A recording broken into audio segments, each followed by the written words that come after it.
This is one of those very important ingredients in baking that doesn't require a lot of work and can be used in desserts, sweets, ice creams, and many more.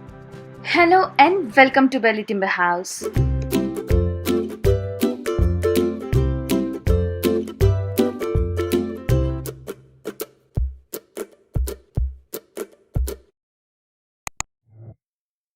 Today I'm gonna show you how to make creamy condensed milk at home. So let's start by adding 2 cups of full fat milk, which is about 500 ml. You can also add low fat or skim. Now add 2/3 cup of sugar, which is about 85 grams.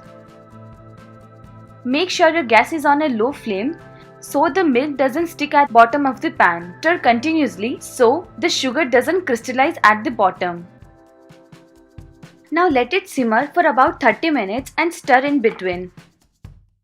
It has been 30 minutes now. I have been continuously stirring it.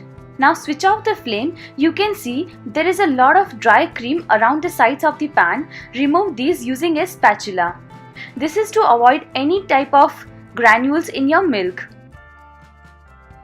It has a beautiful pale color because the sugar has caramelized. Now at this point of time, your condensed milk will be a bit runny, so don't worry about it. Let it cool down completely, and once it comes to the room temperature, it will get the perfect consistency as we want.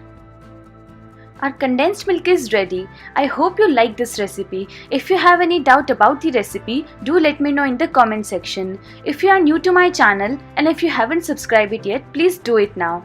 Do like and share this recipe and hit the bell icon for updates about my upcoming recipes.